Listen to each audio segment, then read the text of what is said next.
आणि त्याचा प्रभाव तो लोकांमध्ये टाकत असतो. असं नाही की आम्ही आमचा वेळ जात नाही आणि म्हणून कुठंतरी वेळ खर्च करावा म्हणून एक करमणूक, टाइमपास किंवा जस्ट आम्हाला जायचं आहे म्हणून आम्ही गेलो, आम्ही उपस्थित राहिलो. मग वचन सांगितलं, सुरुवातीला आराधना झाली, मग ऑफरिंग झालं आणि मग लोक गेले. 3 दिवसाच्या सभा, 2 दिवसाच्या सभा, परंतु आउटपुट, जेव्हा आम्ही आउटपुटचा विचार करतो किंवा प्रभूला आम्ही भेटलो, याचं काहीतरी चिन्ह आम्हाला मिळालं पाहिजे, काहीतरी चिन्ह. जसं रक्तस्रावी स्त्री गर्दीमध्ये प्रभू येशू ख्रिस्ताच्या मागे गेली आणि ती म्हणते की मी जाऊन त्याच्या वस्त्राच्या गोंड्याला स्पर्श करते आणि बरी होते, आणि ती गर्दीमध्ये गेली. मग एवढ्या गर्दीमध्ये एक स्त्री त्या येशूला स्पर्श करताना येशू म्हणतो की कोणीतरी मला स्पर्श केला, माझ्यातलं सामर्थ्य निघून गेल्याचा मला अनुभव आला.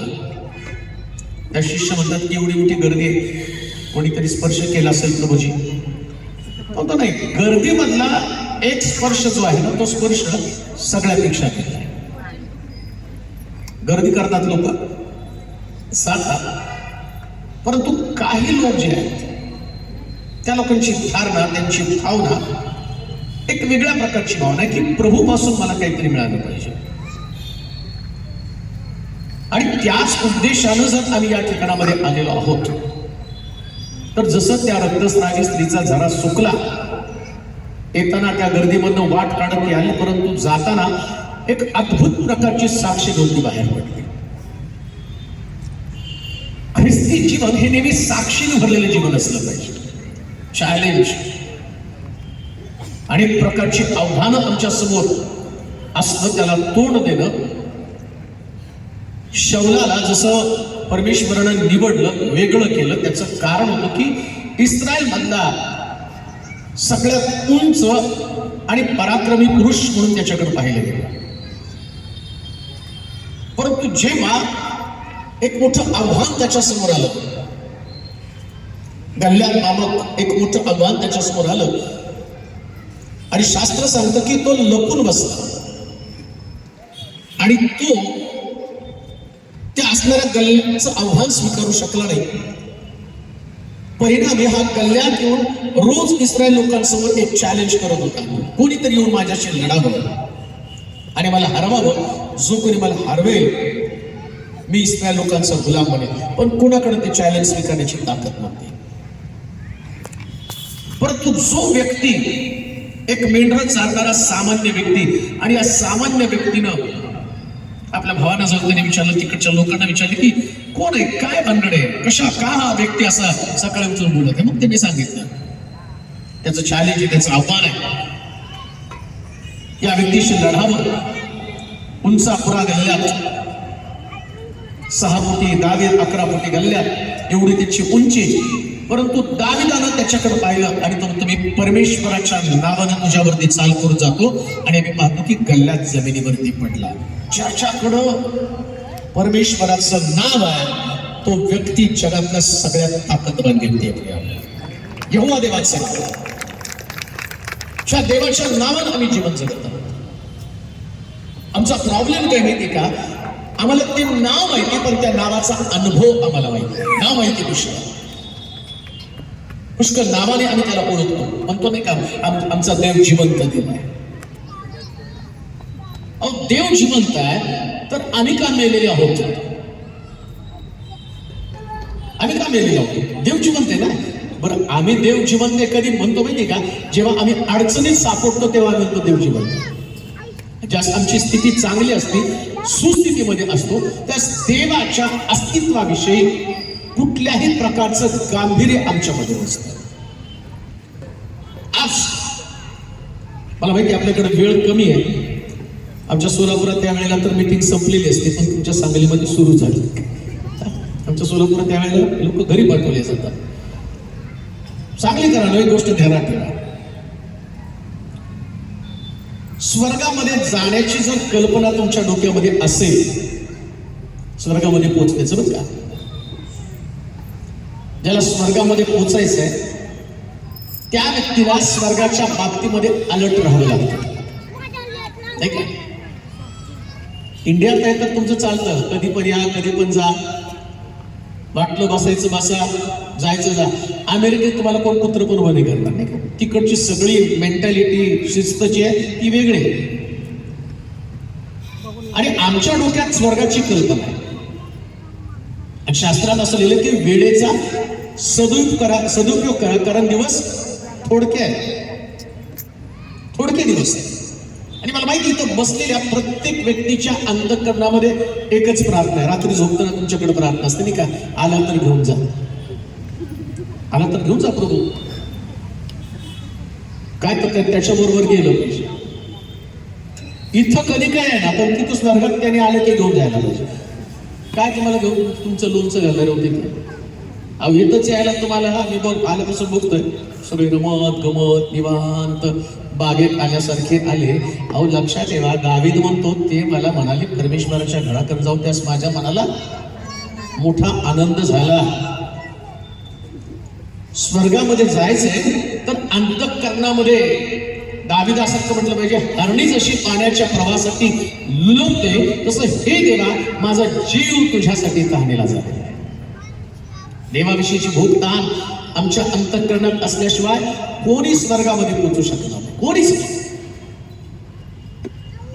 प्रभू येशू ख्रिस्त त्याच्या आई वडिलांबरोबर यरुशलेमेत सण साजरा करण्यासाठी जात असताना वाटेमध्ये येशूचा हात सोडला, विसटला असं लिहिलं.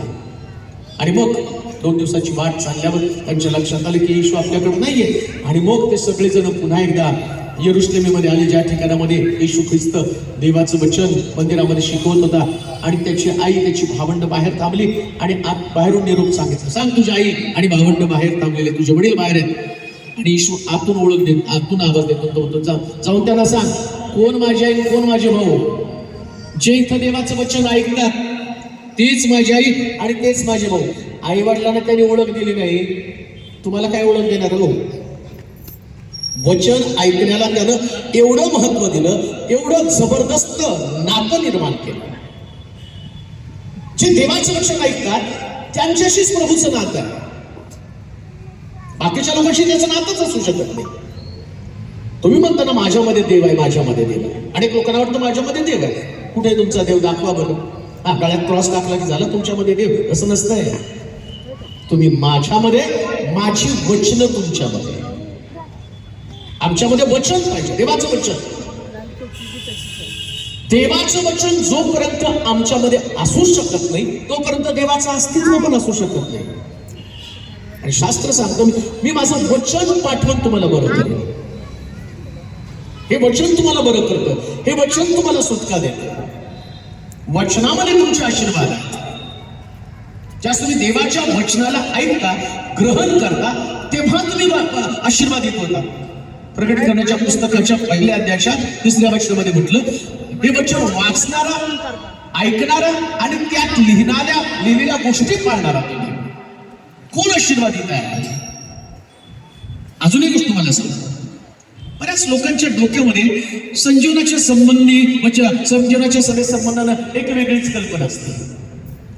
संजीवनाची सभा म्हटल्यावर त्यांना वाटतं आता वर्षिप चालू झाली म्हणजे ते आम्हाला लेट कमरसाठी, उशिरा जाण्यासाठी आम्हाला सोय. काय वर्षिप चालू आहे, मग निवांत जायचं, मग ते प्रीच करणार, मग शेवटची प्रार्थना, मग डोक्यावर हात ठेवणार, मग आम्हाला लेकर होणार, मग आम्हाला नोकरी लागणार, मग आम्हाला हे होणार. आम्हाला काय होणार नाही तुम्हाला कोण सांगितलं तुम्हाला? मी आता प्रीचरने तुमच्या डोक्यावर हात ठेवल्यावर मग तुम्हाला लेकर होता, मग तुम्हाला नोकरी लागते. अहो परमेश्वर तुमचं उठणं बसणं चालणं बोलणं सगळं बघतो. ती आराधना ज्यास आम्ही करतो ना, ती आराधना तुम्हाला लेट येण्यासाठी नाही. आराधना म्हणजे परमेश्वराला स्वर्गातनं खाली पृथ्वी तलावरती आणणं आणि त्याच्याद्वारे आशीर्वाद तुमच्या जीवनामध्ये असं सांगायला नाही लागलं पाहिजे. उद्या तुम्ही लवकर या मग आपण चालू. अरे येऊच नका, कशाला येतं? उद्या तरी काय तुमचं देवा लागणार येऊन इथं? आणि तुम्हाला कोणी सांगितलं तुम्हाला आशीर्वाद मिळणार आहे? बरं हे पण तुम्हाला कोणी सांगितलं की चला मी तुमच्या आणि तुम्हाला सांगलीच्या लोकांना प्रीचिंग करण्यासाठी आणि नाही नाही नाही. आम्हाला भरपूर गाव आहेत जिथे जाऊन देवाच्या वचनाची घोषणा करता येईल, लोकांना देवाच्या वचना संबंधानं सांगता येईल. लक्षात ठेवा, तुम्हाला तुमच्या जुन्या मनुष्यातनं बाहेर यावंच लागणार. आमेन म्हणाल का? यावंच लागणार. आणि तिथं तुम्हाला माहिती का, मध्ये राजकारणी लोकांच्या सभा झाल्या. 4 तास 5 तास राजकारणी लोक लेट होत होते आणि दुतर्फा गर्दी लोकांची थांबत होती. उन्हामध्ये चक्कर येऊन पडले, काही विशुद्ध पडले. का तर ते येणार आहेत, 5 वर्षांनी त्यांची सत्ता राहील नाही राहील माहित नाही, पण ते येणार आहेत तर लोक गर्दी. त्या राजकारणासाठी एवढी गर्दी ज्याची सत्ता नाही. हा आमच्या देवाची सत्ता कायम आहे, कायम आहे. त्याच्या सत्तेला अंत नाही. आणि ज्या तो उपस्थित होतो ना, त्यास आम्ही अगदी पहिल्या तासापासून गर्दी करावी. का? कारण जिव्हात ते आले तर नुसते आश्वासनं देतात. आमचा देव आला तर आश्वासनाची पूर्तता करतो. म्हणून त्याच्यासाठी आमचं अंतःकरण कापणीला भोगते झालं पाहिजे. सांगलीच्या लोकांना पुन्हा एकदा अंतःकरणामधलं प्रभूला आपल्या अंतःकरणामध्ये प्रथम स्थान द्या. देवाला ती तुमची गरज आहे. येशू ख्रिस्ताने यरूशलेमेत प्रवेश केला. क्रुसावर जाण्याच्या अगोदर तो म्हटला, चौकात बांधलेलं गाढव सोडून आणा. प्रभूला त्याची गरज आहे. आज गाढवं बांधलेली आहे, त्या गाढवांना सोडण्याची इच्छा नाही, पण प्रभूला वाटतं की त्यांना सोडलं पाहिजे. का तर प्रभूला त्याच्यावरती स्वार व्हायचं आहे. आणि का स्वार व्हायचं माहिती का? त्याचं कारण मी तुम्हाला सांगतो. निर्गमाच्या पुस्तकामध्ये असं लिहिलंय, जर गाढवीचं शिंगरू जन्माला आलं आणि त्या गाढवीच्या शिंगराला जर जिवंत राहायचं असेल तर गाढवीच्या शिंगरासाठी एका कोकऱ्याचं बलिदान दिलं पाहिजे. अन्यथा गाढवीच्या शिंगराची मान मोडून त्याला मारून टाकावं, असा नियम आहे जुन्या काळामध्ये. वाचू नाही शकत गाढवीचं शिंग, शापित आहे ते गाढवीचं शिंग. परंतु या शापाला सोडण्यासाठी जो कोकरा एकदाच अर्पीला जाणार होता आणि त्या कोकराने शिष्याला सांगितलं, जा आता चौकात बांधलेलं गाढव त्याला सोडून आणा. का? कारण गाढवीच्या शिंगराची कायमची मला सुटका करायची. आता कोकरा मी आहे आणि ते गाढवीच्या शिंगरासाठी अर्पण माझं होणार आहे. देवाचे प्रिय लोक, आज रात्री जसं गाढवीचे शिंगर सुटलं तसं आम्हाला सुद्धा सुटणं गरजेचं आहे. सुटावा असं निराशेतनं, अविश्वासातनं, पापातनं, बंधनातनं, या सगळ्यांना मला सुटणं गरजेचं आहे. आणि जोपर्यंत सुटत नाही तोपर्यंत प्रभूचं खरं स्वरूप आम्हाला समजत नाही. अजून एक गोष्ट मला सांग, तुम्ही इथून जाताना आहे तसंच जावं यासाठी आम्ही आलेलो नाही. आमचं येण्याचा उद्देश असा आहे, जो आम्हाला भेटला तो तुम्हाला भेटावा, ज्याने आमच्या जीवनात काम केलं आणि तुमच्याही जीवनामध्ये काम करावं. याच्यासाठी तो आहे, याच्यासाठी तो आहे. म्हणून पुन्हा मी तुम्हाला सांगतो, जर खरंच सांगलीकरांचं प्रेम देवावरती आहे तर सांगलीकर उद्या 6 वाजता येते. 4 लोक आम्ही म्हणतात, बाकीचे काय म्हणतात काय माहिती. आहे का देवावरती प्रेम? दिसतच नाही तुमचं प्रेम. कारण तुम्हाला सगळं खाऊन पिऊन रमत गमत निवांत आलं की मग तुम्हाला बरं वाटतं की चला आता आलो आणि आता काहीतरी भेट. जाऊ द्या, देवाच्या वचनाकडे पण जाऊया. आपल्याकडे वेळ कमी आहे. खरं तर कमी वेळेत काय सांगू हा मोठा प्रश्न आहे, पण तरी पण पाहूया. यहोशूवाचं पुस्तक 1 अध्याय आणि त्याचं 8 वचन आपण पाहावं. यहोशूवाचं पुस्तक 1 अध्याय 8 वचन. हा, माईक द्या कोणाकडे, वाचणारे त्यांच्याकडे एक माईक द्या. यहोशूवाचं पुस्तक 1 अध्याय आणि त्याचं 8 वचन.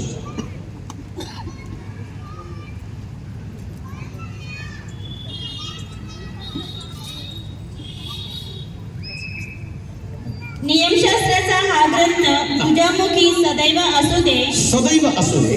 त्यात जे काही लिहिले आहे जे काही लिहिले ते तू काळजीपूर्वक पाळ आणि रात्रंदिवस त्याचे मनन कर. रात्रंदिवस मनन कर म्हणजे तुझा मार्ग सुखाचा होईल, सुखाचा होईल व तुला यश प्राप्ती घडेल, व तुला यश प्राप्ती घडेल, यश प्राप्ती घडेल. दुसरा अध्याय 8 वचन वाचा.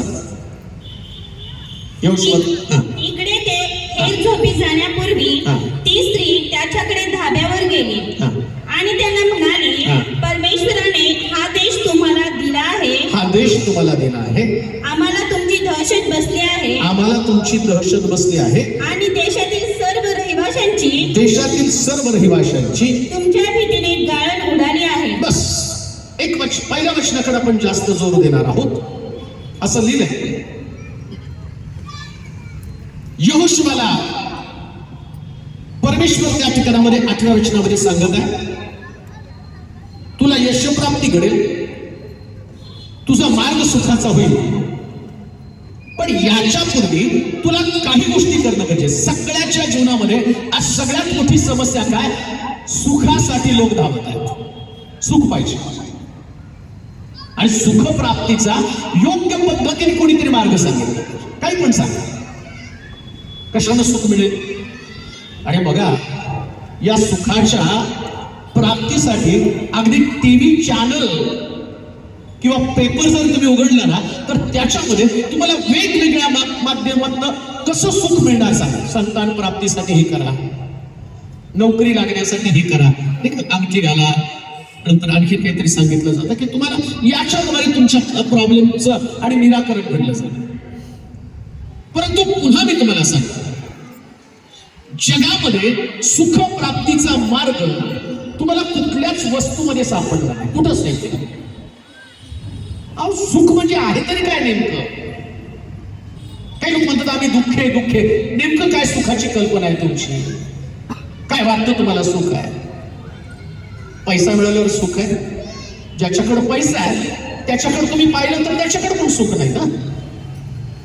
तसं असतं तर तो झक्क आहे एवढा श्रीमंत मनुष्य कुभांडानं घेणारा येशू ख्रिस्त भेटल्यावर त्याला म्हणतो, मी कुणाचं कुभांडानं घेतलं असं चौपट परत करू. मग त्यानं पैसा मिळवला आणि तो बुटका मनुष्य झाडावर चढण्याचा आणि येशूला पाहण्याचा प्रयत्न करतो. पैशानं जर त्याच्याकडे सुख होतं तर मग त्याने येशूला कशाला पाहण्याचा प्रयत्न केला? काय सुखाची व्याप्ती आहे? सुख म्हणजे नेमकं काय? सुखाची व्याख्या करत असताना जी गोष्ट तुमच्याकडे नाही ना, ती मिळाली म्हणजे तुम्हाला सुख मिळेल. जी गोष्ट तुमच्याकडे नाही, समजा एखाद्याकडे नोकरी नाही तर तो दुःखी आहे. एखाद्या परिवारामध्ये आम्ही पाहतो की लेकरू नाही म्हणून ते दुःखी आहे. एखाद्या परिवारामध्ये लेकरं आहेत पण त्यांची लेकरं माया गेलेली आहेत म्हणजे त्यांच्याकडे सुख नाही आहे. कोणाकडे पत्नी नाही म्हणून त्याच्याकडे सुख नाही. कोणाकडे पत्नी आहे पण त्याची पत्नी त्याच्यापासून विभक्त झाली म्हणजे प्रॉब्लेम जर तुम्ही बघितला तर सुख तुम्हाला मिळतच नाही. प्रत्येक जण वेगवेगळ्या पद्धतीनं सुख शोधत आहे. प्रत्येक जण, माझ्यापासून अगदी राजापर्यंत, आमच्या देशाचे पंतप्रधान, त्यांना सुद्धा सुख शोधावं लागतं. परदेशात राहू द्या, जगामध्ये प्रत्येक व्यक्तीला सुखाचा मार्ग पाहिजे. काय केल्यानं सुख मिळणार? परंतु मला तुम्हाला सांग, सुख मिळण्यासाठी तुम्ही काय करावं लागेल हे तुम्हाला शास्त्राखेरीज कुठं सापडणार? फक्त बायबलमध्ये त्याचं उत्तर कुठंच नाही. आणि सगळ्यात मोठं वैशिष्ट्य काय माहिती का या बायबलचं? हे बायबलचे आहे ना, हा धर्म देत नाही पण सुखाचा मार्ग देतो. हा धर्म नाही देत. बायबल वाचल्यावर मनुष्याचं धर्म बदलला जात नाही पण जीवन मात्र 100% बदललं जातं. का? कारण सुख प्राप्तीचा हा मार्ग आहे 100%. एकदा वाचून बघा, एकदा शास्त्र वाचून बघा. शास्त्र वाचणाऱ्या व्यक्तीचं वैशिष्ट्य काय माहिती का? त्याला सुख समजतं. गांधीजीला कुठून सुख समजलं? गांधी म्हणतात की त्यांनी ऐकलं, वाचलं बायबल, एका गाण्यात मारला तर दुसरा गाण पुढं कर. अहिंसेचे तत्व गांधीजी शिकले कुठलं? डोंगरावरचं प्रवचन त्याने ऐकलं, वाचलं आणि या व्यक्तीनं राष्ट्रपिता म्हणून आमच्या देशामध्ये एक मानाचं स्थान मिळवलं. गांधीचा कुठं धर्म बदलला? मुळामध्ये बायबल धर्म नाही बदलत आणि हे पुस्तक धर्म बदलणारं पुस्तक नाही पण हे पुस्तक जीवन बदलणारं पुस्तक आहे. याच्यामध्ये सुख प्राप्तीचा मार्ग. आणि म्हणून जे तुम्हाला वाचायला लावलं तर काय म्हटलं माहिती का? नियमशास्त्राचा हा ग्रंथ तुझ्या मुखामध्ये असू दे. सुखप्राप्तीचा मार्ग काय? हे जर तुझ्या तोंडात असलं तर तुला सुख प्राप्त होणार. अजून एक गोष्ट तुम्हाला सांगतो, माणसाचे सगळे प्रॉब्लेम तोंडामुळे आहेत बरं का. या तोंडामध्ये ज्या चुकीच्या गोष्टी याच्यामुळे प्रॉब्लेम. बऱ्याच गोष्टी असं म्हटलं की मूर्खाच्या तोंडामुळे त्याला चापटी मिळतात. चुकीच्या गोष्टी बोलल्या कारणानं ना तुमच्या जीवनातलं सुख निघून जातं. अगदी साधं सोपं उदाहरण तुम्हाला पवित्र शास्त्रात आरामी सैन्याचा वेढा पडलेल्या शंभरुडाभोवती आणि तेवढ्या देवाच्या सेवकानं देवानं त्या संदेशाला सांगितलं, जाऊन इस्रायलच्या राजाला सांग उद्या मोठी जबर स्वस्ताई होणार आहे. आणि मग ज्या सेवकाच्या खांद्यावरती इस्रायलाचा राजा टेकत होता आणि त्या सेवकानं तोंड उघडलं आणि काय म्हटलं माहिती का, देवानं स्वर्ग उघडला, आकाश कपाट उघडली तर एवढी जबर स्वस्ताई होणार नाही. आणि इकडे संदेश काय म्हणतो माहिती का, हे तर घडणार आहे पण याच्यातला भाग तुला मिळणार नाही. म्हणजे सगळं प्रॉब्लेम कशामुळे, तोंडामुळे आहे. जर त्यानं तोंड उघडलंच नसतं ना, चुकीच्या गोष्टी बोललाच नसता, तर देवाला जी गोष्ट करायची देवाने केलेलीच आहे, देवानं करून टाकली ती. 4 कोडी त्या ठिकाणामध्ये गेले आणि 4 कोडी काय म्हणतात, आतमध्ये त्या ठिकाणामध्ये दुष्काळ पडलेला आहे, बाहेर सैन्य, आपण काय करावं, जाऊन सैन्याला म्हणून त्याने जिवंत ठेवलं तर जिवंत राहू, मारून टाकलं तर मरून जाऊ, काय बाहेर पण मारायचं, बाहेर महागाईने मरतो आणि त्यांच्याकडे गेलं तर ते मारून टाकतील, उद्या मारायचं ते आज मारायचं. इकडं दोघं पण मरणाविषयीच चर्चा करत आहे. हा जो असणारा सरदार जो आहे त्या सरदाराला काय वाटलं माहिती का, राजा माझ्या खांद्यावरती हात टेकतो म्हणजे मी सगळ्यात सुखी माणूस आहे. आज जर लोकांनी माझ्या आणि माझा आणि राजाचे संबंध बघितले तर त्यांना वाटेल, अरे राजाची याची ओळख आहे बाबा, राजाची तुझी ओळख आहे याच्यात सुख नाही, राजाची तुझी ओळख आहे याच्यामध्ये खरं तुझं सुख आहे. जर त्याच्याबरोबर तुमची ओळख झाली तर तुम्ही सुखी असणार आहे. आणि राजाची ओळख होण्याचं माध्यम काय, देवाचं वचन आहे. याच्यावर तुमची ओळख उतरते. अजून एक गोष्ट तुम्हाला सांगू का, ज्याला देवाची ओळख झाली तो जगामध्ये सगळ्यात निर्भीड माणूस. आज तुमच्यामध्ये जर भीतीदायक वातावरण असण्याचं कारण काय माहिती का, आमच्यामध्ये देवाचं वचन किंवा देवाची ओळख नाही. शद्रक मेशक अबेदnego भट्टीसमोर गेले,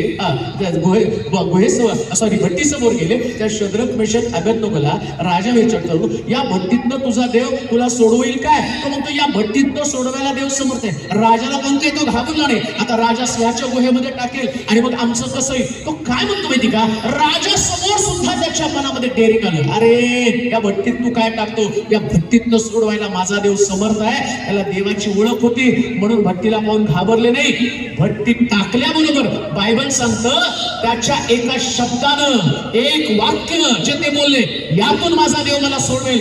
बायबल सांगतं, तिघांना टाकलं, आतमध्ये 4 जण होते, एकाचं मुख देवाच्या पुत्रासारखं होतं. जेव्हा नियमशास्त्राचा ग्रंथ, देवाचं वचन तुमच्यामध्ये असतं, त्यास तुमच्यामध्ये भीती नसती तर तुमच्यामध्ये सुटका असती प्रियानो. आणि सुटका देणारा देव या सांगलीला 100% सुटका देणार आहे. एकेका परिवाराला, एकेका व्यक्तीला सुटका देणार आहे. परंतु सुटका मिळण्यासाठी तुम्हाला देवाच्या वचनावरती प्रेम करावं लागणार आहे, देवाचं वचन आत्मसात करावं लागणार आहे. आणि काही बोलण्याच्या अगोदर आपल्या मनचं बोलू नका, जे आहे ते देवाचं वचन बोला. ताकद आहे देवाच्या वचनावर. एका मीटिंगला मी असंच औरंगाबादला काहीतरी चाललेलो होतो, गेलो मनमाडलाच होते, मनमाडला गेलो. मनमाडला एक मुलगी बसमध्ये बसून त्या मनमाडच्या मीटिंगला निघाली होती आणि ती बसमध्ये बसली. तेवढ्यात तिथून तिला कॉल आला, माघारी तुझ्या भावाला सिव्हिअर अटॅक आलेला आहे, तो सिरियस आहे, डॉक्टरने 24 तासाची मुदत दिलेली आहे आणि तुला माघारी यावं लागेल. आणि त्याची बहीण, तिला काही सुचना, आता माघारी तर जावं लागेल कारण भाऊ सिरियस आहे, 24 तासाची मुदत दिलेली आहे. आणि त्यांनी सांगितलं की त्याला सिव्हिअर अटॅक आहे आणि तो अनकॉन्शियस आहे, 24 तास फक्त डॉक्टरने मुदत दिलेली आहे.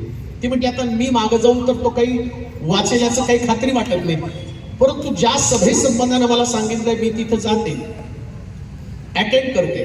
जवळ आले, अर्ध्या वाट्यामध्ये 15-20 मिनिटानंतर ती पोहोचणार होती. मला ती सभा नाशिकमध्ये होती आणि ती मनमाडमध्ये, आणि 15-20 मिनिटामध्ये मनमाडमध्ये ती उतरणार होती. ती उतरली, आली, सगळी सभा अटेंड केली आणि सगळ्यात समजा मीटिंग संपल्यानंतर ती माझ्याजवळ आली. दुपारचा बायबल स्टडी होता, त्या बायबल स्टडीला माझा भाऊ, त्याला अटॅक आलेला आहे, तो सिरियस आहे, 24 तासाची मुदत दिलेली आहे आणि मृत्यूशी झुंज देत आहे, परंतु मी अशीच आले. मी ऐकलं की नाही प्रभू येशू ख्रिस्त चमत्कार करतो. मग तुम्ही माझ्या भावासाठी प्रार्थना करा. आता मी ही मीटिंग संपल्यावर माझ्या भावाला भेटायला जाते, पण माझा विश्वास आहे मी तिथे गेल्यावरती माझा भाऊ सुरक्षित सुस्थितीमध्ये असेल. मी म्हटलं हा तुझा विश्वास आहे तर प्रभू ते करण्यासाठी समर्थ आहे.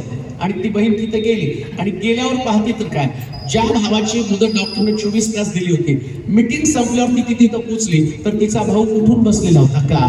कारण देवाची ओळख होणं गरजेचं आहे. मला माहित नाही तुमच्या जीवनामध्ये देवाविषयीची कल्पना काय आहे.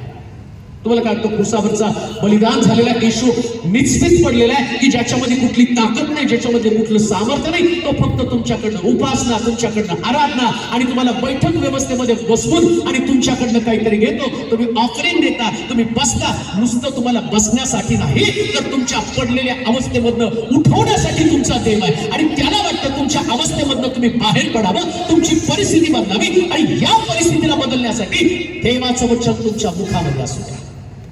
देवाच्या वचनाची ताकद आहे. यशस्वी जीवन सुखाचा मार्ग समजून घ्यायचं तर सुखाचा मार्ग तुम्हाला दुसरीकडे कुठं सापडणार. खरं सुख प्राप्तीचा मार्ग जसं यहोशुवाला तो सांगतो, यहोशुवा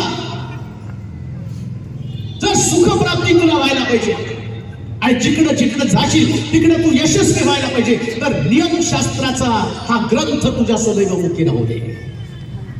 कान देऊ नये का? देवाचे प्रिय लोक, परमेश्वराच्या वचनाची ताकद इतकी अद्भुत आहे. जेव्हा परमेश्वर त्याच्या वचनाच्या द्वारे आणि तुमच्याशी बोलत असतो आणि तुम्ही देवाच्या वचनाला पकडून असता. अहो लुसिफरनं सुद्धा येशू ख्रिस्ताला वचनाच्या द्वारेच पाडण्याचा प्रयत्न केला. काहीतरी चुकीचं त्याच्या मुखातनं जावं नाही का. डोंगरावरती गेला, तुला भूक लागली, आता धोंड्याच्या भाकरी करून खाण्याची आज्ञा कर. येशूनं ते चॅलेंज नाही स्वीकारलं, त्याने दुसरं वचन काढलं. असं लिहिलंय शास्त्रामध्ये, 3दा परीक्षा, 3दा वचन, त्याला 3 वचन त्याला सांगितली. उडी मार, नेऊन तुला आपल्या हातावर झेलून धरतील. मग त्याला जग दाखवलं आणि म्हटला मला नमन कर, हे सगळं तुला देऊन टाकू. 3 प्रश्न, 3 वचन घेऊन त्याने येशूला कोंडीमध्ये पकडण्याचा प्रयत्न केला. पण प्रभू येशू ख्रिस्तानं 3 वचनाला असणारे योग्य प्रकारची वचनं, जसं तो म्हटलं भूक लागली तर धोंड्याच्या भाकरी करून खाण्याची आज्ञा कर. त्याने तो म्हटलं आपला देव याची परीक्षा पाहू नको. आणि त्यानंतर म्हटला परमेश्वर जो आपला देव याच्या खेरीज कोणाला नमन करू नकोस. आणि अशा पद्धतीनं या सैतानाला वचनाच्या द्वारे त्यांनी प्रतिरोध केला. आणि पवित्र शास्त्र सांगतं सैतान गेला आणि पुन्हा त्याच्याकडे परत कधी आला नाही. आता येशू ख्रिस्ताला क्रुसावर देण्याच्या वेळेस जर सैतान येशूकडे परत कधी आलाच नाही तर मग येशू ख्रिस्त पेत्राला म्हणतो अरे सैताना निघून जा, माझ्यापासून दूर हो. योहानाला तो म्हणतो अरे सैताना माझ्यापासून दूर हो. यहुदाला तो असं लिहिलं, यहुदामध्ये सैतान शिरला. येशूकडे नाही आला पण शिष्यांकडे आला ना. मग शिष्यांकडे काय आला? यहुदाला ज्यावेळेस 30 रुपयाची चर्चा चालू होती, 30 रुपया संबंधानं टेस्टिंग तर येशूची पण झाली डोंगरावरती, त्यालाही शारीरिक लालसा झाली. आता यहुदाला पण शारीरिक लालसा कोणती? येशूला धरून दिलं तर 30 रुपये आणि तुला मिळतील. इकडे येशूची परीक्षा, यहुदाकडे वचन नव्हतं, त्याला नव्हतं माहिती जसं येशूनं आणि त्याला प्रतिरोध केला. बघा आता यहुदानं ते 30 रुपये घेतले आणि 30 रुपये घेतल्यावर नंतर त्याला पस्तावा झाला आणि त्यांनी मंदिराच्या दानकोशामध्ये ते नेऊन टाकले. म्हणजे त्याची गरज होती का 30 रुपये? बरं अजून एक गोष्ट मला सांगतो, यहुदा येशूच्या मंडळीचा खजिनदार आणि तो दानकोशातले पैसे चोरत होते. बरं आलावस्त्र कुपी येशूच्या चरणावर पडली, त्या कुपीची किंमत 1.25 लाख रुपये होती. म्हणजे ऑफरिंग किती असेल? मग ह्याला खरंच 30 रुपयाची गरज होती का? पण लालसा जी आहे ना, याचं सुख काढून घेण्याचं आणि निघून जाण्याचं कारण काय? 30 रुपयाला प्रतिरोध करणारं वचनच त्याच्या मुखामध्ये नाही ना. तरी नाही अडवलं तिथं जास्त याजक लोक काही याजक त्याच्याशी डिलिंग करत आहे येशू ख्रिस्ताला पकडून देण्यासाठी. याच्याकडे वचन नाही. अहो येशूच्या सहवासात राहणारा ते यहुदा, बरं यहुदा कोणी साधा सुद्धा व्यक्ती नाही, तो काय आमच्या मंडळीचा खजिनदार नव्हता, तो येशूच्या मंडळीचा खजिनदार होता. आणि येशू त्याच्या बरं ते येशू कसा होता माहिती का? त्याला माशाच्या पोटातले 2 नाणी दिसत आहेत. मग यहुदाने किती पैसे चोरले दिसत नसतील का हो? माशाच्या पोटातले 2 नाणे, याने किती ढापले येशूला, खडांखडा येशू होता त्याच्याकडं. आणि असल्या येशूच्या सहवासात राहणारा यहुदा चोर. विचार करा. आम्ही बरेच लोक म्हणतो ना की आमच्या मंडळीमध्ये खजिनदारावरल्या विचारावर आरोप होत असतो नाही का, त्याने पैसे दाबले, त्याने पैसे दाबले, पत्रक काढून त्याने खाल्ले, त्याने खाऊ द्या, कोणाला काय खायचं खाऊ द्या, यहूदाचं पोट फुटलं त्यांचं फुटेल, तुम्ही कशाला टेन्शन घेतलं असतं, तुम्ही देवाजवळ राहा ना. यहूदाचं पोट फुटलं का आणि तो पाहतो तो. सांगण्याचं तात्पर्य तुम्ही तुमच्या आत्मिक जीवनात, येशू ख्रिस्ताला माहिती होतं यहूदा चोर आहे, येशूने नाही त्याला काढलं का येशूने नाही म्हणलं, पेत्रा यहूदाने लय दाखलंय, यहूदाला काढायचं आणि आता थोमाला तिथं ठेवायचं नाही, एक्सचेंज नाही, मरू दे त्याला, खाऊ किती खातोय खाऊ दे आणि मरू दे. आणि लक्षात घ्या देवाची योजना कशी असते. एलिया गेल्यावर अलिशा, एलिया गेल्यावरती अलिशा, मोशी गेल्यावर यहोशुवा, असं नाही मोशी पण आणि यहोशुवा दोघं पण तिथं नाही. आणि देव सेवा करून घेत असताना अशाच पद्धतीने करतो. परंतु हे करत असताना माझा मुख्य तुम्हाला सांगण्याचा उद्देश काय, का पेत्र विजय मिळू शकला नाही, का यहूदा विजय मिळू शकला नाही, का थोमा विजय मिळू शकला नाही, का यहूदा येशू ख्रिस्ताला 30 रुपयाला विकून देतो, कारण त्याला सुखाचा मार्गच माहित नाही. त्याला असलं वाटलं 30 रुपयात मला सुख मिळणार आहे, 30 रुपये आले की मला सुख मिळणार आहे. अरे 30 रुपये आले पण जीवन गेलं ना सगळं दुःखामध्ये. येशू गेला आणि जेव्हा येशू क्रुसावरती गेला त्यावेळेस यहूदाला वाईट वाटलं, अरे ज्याच्यामुळं माझं जीवन सुखी होतं तेच माझ्याकडे नाही. आणि तो गेला मंदिरात पैसे टाकले, ज्या सुखासाठी त्यानं धडपडलं, ज्या 30 रुपयासाठी आपलं जीवन समर्पित केलं, त्या 30 रुपयानं त्याला सुख दिलं नाही. लक्षात ठेवा, तुमच्याकडे ख्रिस्त आहे हे सगळ्यात मोठं सुख आहे प्रिया. पैसे असू द्या नसू द्या, पैसे असू द्या नसू द्या, विश्वास आला पाहिजे बरं का.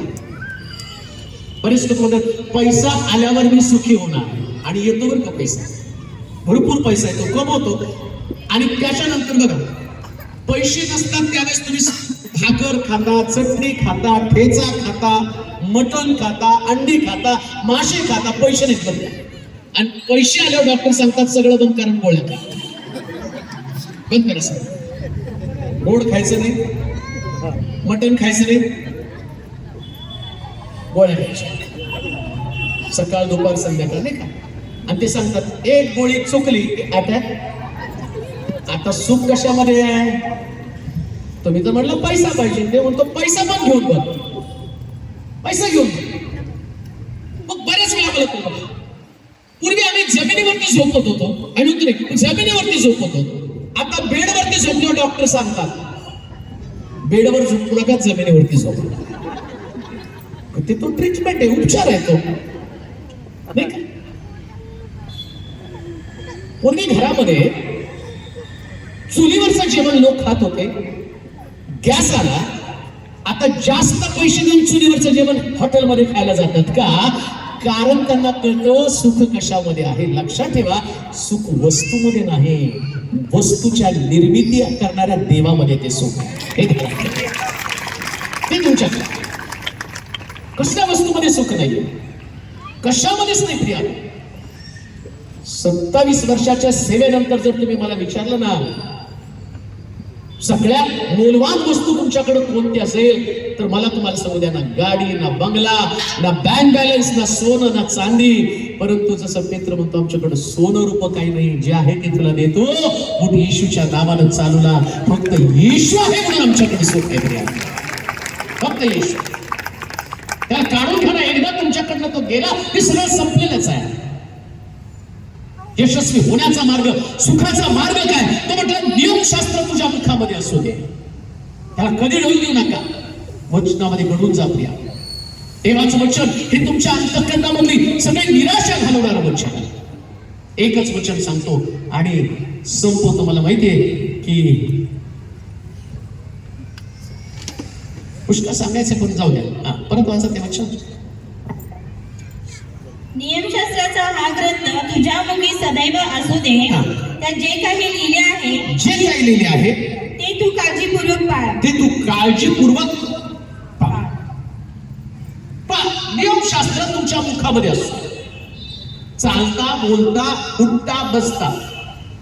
बऱ्याच लोकांना काय होतं माहिती का, घरामध्ये आता तर लोक एवढे झाले की कॅलेंडर त्यांना मिळालं ना, ते कॅलेंडर आहे का वचनाचं कॅलेंडर, आपले लोक कुठे निघाले ना, आज तारीख आहे एवढं एक वाचलं की पुरेस आलं, देवाचं वचन वाचलं आणि निघालं.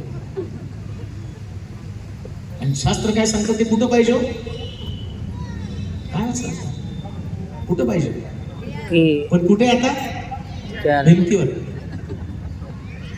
तेवढं कोण वाचणार आहे. आणि आमची धन्यता काय माहिती का, आमचं पोरग 23वं स्तोत्र म्हणतंय. आमची धन्यता का, योहान 3:16 पाठ. आमची धन्यता का, योहान 10:10 पाठ. झालं आमचं बायबल. आणि सगळ्यात मोठं वचन देव प्रीती. 50 वर्षाचं झालं 60 वर्षाचं झालं तर देव प्रीती आहे याच्या पलीकडे. आणि म्हणायचं काय, सुखाचा मंत्र सांगा. अहो सुखाचा मंत्र सांगायचा आहे तर शास्त्र आतमध्ये गेलं पाहिजे. हो, तसं जेवण खाताना तसं वचन खाल्लं पाहिजे. आहे का तुमचं बायबल? आज मी विचारलं तर विचारत नाही तुम्हाला, किती लोकांकडे आपलं बायबल आहे? नका करू हात वर, बाकीच्या लोकांना लाज वाटत. अहो भाजी आणायला गेले तरी पिशवी असते नाही का. लोक रविवारी चर्चला जातात, रात्री येताना नियोजन करून येतात, येताना मटण घेऊन यायचं, त्यांची पिशवी असते म्हणजे डोक्यामध्ये ते असतं. पण चर्चला जाताना हात हलवत हलवत जाणार आणि म्हणणार का, डोक्यावर हात ठेवा आणि मी सुखी व्हावी. कसं सुखी होणार आहे, कसं पॉसिबल आहे? जेव्हा देव एखादा आशीर्वाद तुमच्यामध्ये पाठवत असतो, ऐका, कोणताही आशीर्वाद देण्याच्या अगोदर देव त्याचं वचन आणि तुमचं जीवन तपासत असतो. तुमचं जीवन आणि त्याचं वचन तुमच्या जीवनामध्ये त्याच्या वचनाचं लागूकरण नाही. तसं काना गावामध्ये प्रवेश. थोडं मी सांगतो, मला ना एक 5-10 मिनिटं जास्त घेतले तर चालतील. बाळा साहेब पुढे घे, 5-10 मिनिटं 10 पर्यंत चालतं. हा, तुम्हीच लेट दिलं मला, मी तर काय त्याला कारणीभूत तुम्ही आहे.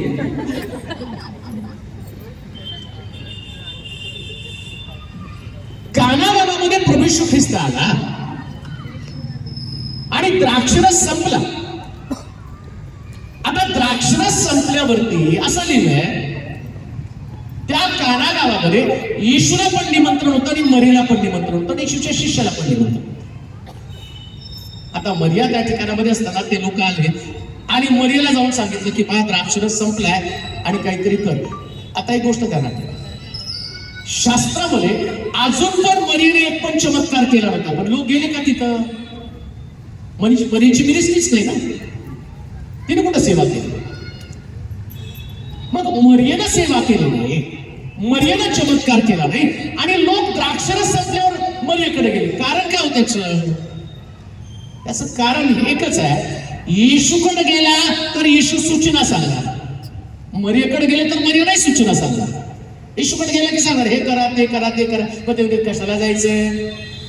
वशला लावून बघूला तिथं सांगू मरियाला. आणि मरियाने जर सांगितलं तर येशू काम करेल. आणि मग ते मरियाकडे आले, द्राक्षरस संपलं. ती म्हटले ठीक आहे चला.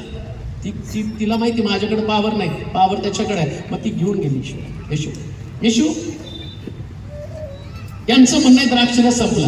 येशूने ते पण उत्तर दिलं, बाई तुझा माझा काय संबंध, तू काय घेऊन आली याला? म्हणजे काय, कोणी व्यक्ती येशू सांगतो जोपर्यंत ते करत नाही तोपर्यंत येशूचा संबंधच येत नाही ना. तिथं कसा संबंध येणार आहे? तो काय सांगतो ते नाही करायचं. त्यांनी सांगितलं बिडी सोडा, नाही. त्यांनी सांगितलं तंबाखू सोडा, ते नाही सोडतात. त्यांनी सांगितलं बाबा व्यभिचार करू नको, नाही ते सोडतात. त्यांनी सांगितलं लवकर चर्चला या, आता तो त्याच्याकडे आल्यावर तो काय तुम्हाला म्हणणार आहे का, हा या बसा 8:30 ला चालतंय बसा, 9ला आला चालतंय बसा. तो कसा आहे, शास्त्रात असं लिहिलंय, कुणी शब्दाच्या दिवशी काटक्या जमा करताना दिसलं तर पवित्र दगडाने ठेचून मारा म्हटलं. काटक्या पण जमा करायच्या नाहीत. आम्ही चांगली मटणाला फोडणी, वरणाला फोडणी देऊन निवांत सगळं करून सगळं झालं. कुकरच्या 4 शिट्ट्या झाल्या, 5 शिट्ट्या झाल्या की आमचं सगळं झालं, निवांत येतो. आणि कुठे चाललोय? आम्ही चर्चला चाललो, आम्ही प्रार्थनेला चाललोय आणि आम्ही ख्रिस्ती आहे. कोण म्हटलं तुम्हाला ख्रिस्ती आहे? तुम्ही ख्रिस्ती नाही आहे. ख्रिस्ती हा आवेश आहे, लक्षात येते का तुमच्या? ख्रिस्ती असणं म्हणजे एक पॅशन आहे. ख्रिस्ती असणं एक जलवा आहे. ख्रिस्ती असणं म्हणजे एक ईर्ष्या आहे, एक ऊर्जा आहे. ख्रिस्ती धर्म नाही, ख्रिस्ती एक ऊर्जा आहे प्रिया. आणि त्या ऊर्जेला जास्त तुम्ही पाहता ना, त्यास तुम्हाला कळतं की तुमचं ख्रिस्ती पण तुम्हाला स्वस्थ बसू देत नाही. कारण असं लिहिले शास्त्रामध्ये, जेव्हा येशूच्या शिष्यांना या ख्रिस्ती लोकांना पाहिलं ना, तर लोक त्यांच्याकडे पाहून म्हणत होते, अरे हे जगाची उलथापालत करणारे लोक आहेत. त्याला ख्रिस्ती म्हटलेलं, उलथापालत. जेव्हा तुम्ही येता, तुम्ही वावरता, उलथापालत घडलं पाहिजे. मग येशू त्या ठिकाणामध्ये या लोकांना त्यानं काय सांगितलं, तुमचा द्राक्षरस संपला आणि द्राक्षरस तुम्हाला हवा असेल म्हणजे सुख प्राप्तीचा मार्ग. द्राक्षरस संपला, आतलं वातावरण सगळं घाणेरडं झालं, लोक ओरडायला लागत नाही का. आणि लग्नाचं वैशिष्ट्य बघा, जे खायला मिळतं ते खात नाही, जे नाही ना ते 10 ठिकाणी बोंबलत जातं. सगळं मिळतं पण ते उगाच एखादा आयटम नसतो. भजे पण आहेत, पापड पण आहेत, त्यानंतर ते हलवा पण आहे, सगळ्या भाज्या आहेत. त्रिकोणी पापड्या नसतात कधी कधी. अवघच बोंबलत तेच, पापड्या संपल्या, पापड आहेत ना ते खातात नाही. पण प्रॉब्लेम काय माहिती का, नसल्याचं दुःख आणि दुसऱ्या लोकांना दुःखी करण्यामध्ये एक्सपर्ट. काय नाही बरं, खाता काय एवढं तुम्ही, लोणचं पण आहे बरं का, सगळं आहे तिथे. पण एक आता कानागावात हेच प्रॉब्लेम आहे, सगळं होतं, द्राक्षरस संपला आणि द्राक्षरस संपल्याबरोबर या लोकांची चलबिचल. द्राक्षरस संपला, द्राक्षरस संपला, द्राक्षरस संपला. आणि जेव्हा ऐका बरं का, जेव्हा काहीतरी संपतं ना, तेव्हाच येशू बरोबर तुमची भेट घेतो. तो म्हणतो, अब आया ऊंट पहाड के नीचे. अख्ख्या गावामध्ये, अख्ख्या लग्नामध्ये एक पण मला येऊन विचारत नव्हतं. आता संपल्यावर मला विचारायला आले नाही का. मग येशूला येऊ दिलं, ते आले. आणि मग ती मरियम म्हणते, बाबा हा काही माझा ऐकणार नाही, हा जे काय सांगेल ते तुम्ही करा. लक्षात घ्या, आज रात्री मी तुम्हाला हे सांगतो, लाख मला ख्रिस्ती महासंघानं इथं मला बोलवलंय, पण हा बाबा काही करू शकत नाही. तो सांगतो, जेव्हा तुम्ही ऐकाल तेव्हाच तो काम करणार आहे. लक्षात ठेवा, मरियम माध्यम होती, तसं आम्ही सुद्धा एक माध्यम आहोत. आमच्याकडनं कोणतं काम घडणार नाही, पण तुम्हाला काम करणार. येशूने एकदम सांगितलं, दगडी रांजण रिकामी करा. दगडी रांजण रिकामी करा. ऐका बरं का, चमत्कार करायचा तर येशू दगडी रांजण पाण्यानं भरू शकला असता. ऐका, शास्त्रात असं लिहिलं, मोशे पाण्याचा शोष लागला, लोक ओरडाले, दे म्हटला, एक काम कर, खडकावरती काठी आपण, आणि खडकातनं पाणी निघेल. मग आता इकडे हाय चमत्कार करू शकला असता की त्यानं दगडी रांजणामध्ये आहे, त्या दगडी रांजणात अगदी असंच बोलत नाही मी तुम्हाला, 5 भाकरी 2 मासे घेतले, 5000 लोकांना तृप्त केलं तेवढ्याच यशामध्ये. मग येशूनं दगडी रांजणात म्हणलं नाही, दगडी रांजण रिकामी करा, पाण्यानं भरा. म्हणजे त्यानं काहीतरी रिकामं करा आणि भरा, मग मी असं काम करणार आहे. पहिले रिकामी करायला लावले, मग भरायला लावले. सूचना केल्या, वचन आहे, तसं सांगितलं तसं त्याने केलं. त्याने ठीक आहे, दगडी रांजण रिकामी कर, असं नाही विचारलं त्याने. एवढी कटकट करण्याच्या ऐवजी येशू ये ना, तिथं आम्ही पाहिलं ना, त्या विधवेच्या घरामध्ये एवढंसं तेल होतं आणि त्याला तो आशीर्वाद दिला, भांड भरलं, हे सगळं शास्त्रामध्ये. आणि आता तसंच काहीतरी करणं. त्याने कुरकुर करत करत काहीतरी चर्चा झाली असेल, येशू काय सांगतो, पण त्याने केलं. आणि केल्यावर येशू तिथे गेला आणि त्यानं त्या दगडी रांजणात पाहिलं. दगडी रांजणात पाहिल्याबरोबर पाण्यानं आपला गुणधर्म बदलला. ज्या पाण्याला रंग नव्हता, चव नव्हती, वास नव्हता, आकार नव्हता, कुठलं अस्तित्व नव्हतं, पाणी एकदम निर्मळ होतं. येशूचं प्रतिबिंब त्या पाण्यामध्ये पडलं. आणि जसं येशूनं पाण्याकडे पाहिल्याबरोबर पाण्यानं आपला स्वभाव, आपला गुणधर्म बदलला. आणि असं लिहिलं, भोजन कारभाऱ्याकडे ते पाणी घेऊन गेल्यावर म्हटला, भोजन कारभारी, एवढा चवदार द्राक्षरस आधी कुठं होता का? जेव्हा येशू तुमच्या जीवनामध्ये येतो तेव्हा खरं सुख प्राप्त होती. आणि देवाचं वचन तुमच्याकडे येतं त्यास तुमच्या जीवनाची चवच बदलून जाते, टेस्ट बदलून जाते. हो, पूर्वीसारखं तुम्ही नसता, तुम्ही पहिल्यासारखं नसता. चव आणि ते चाखायला तुम्ही येता. काय आमच्या जीवनाची चव नव्हती हो, पण येशू आल्यामुळं आमच्या जीवनाला चव आली. येशूमुळं सुखप्राप्तीचा मार्ग तुम्हाला जगात कुठं सापडणार नाही. एक गोष्ट ध्यानात ठेवा, सुखाच्या मार्गावर जाताना देवाचं वचनाची भरपुरी तुमच्यामध्ये असू द्या. जाता जाता मी अंत करेल, शेवट करेल. मला माहिती की आपण वेळेच्या आत हे संपूर्ण गरजेचं आहे, परंतु जाताना मी तुम्हाला सांगेन, आज जर खरं सुखाचा मार्ग तुम्हाला जाणून घ्यायचा असेल, आहे तिथं थांबू नका. जसं पाण्यानं येशूकडे पाहिलं आणि येशूकडे पाहिल्यावर पाणी म्हणतं, हे येशू, माझं स्वरूप बदल, माझी परिस्थिती बदल. हे लोक पाणी पिताना पाणी म्हणून पिऊ दे नको, तर रांजणातला द्राक्षरस म्हणून मला पिऊ दे. आणि येशूने त्यांच्याकडे पाहिल्याबरोबर त्याच्या वचनाच्या द्वारे या पाण्याचं स्वरूप बदललं. आणि जेव्हा पाणी द्राक्षरसाच्या रूपानं लोकांकडे गेलं, त्यास त्या द्राक्षरसाची साक्ष सगळीकडे गेली. तसं या ठिकाणच्या लोकांची साक्ष आज रात्री असं येशूकडे बघा की तुम्ही इथून बाहेर पडताल, त्यास तुमच्या गल्लीनं, तुमच्या घरानं तुमची साक्ष ऐकून म्हणावं, हे चवदार लोक आहेत, हे सांगलीचे लोक चवदार लोक आहेत, हा परिवार चवदार परिवार आहे. अशा पद्धतीने तुमचं जीवन असावं. आपल्या जागेवर आपण उभं राहूया, डोळे आपण बंद करूया.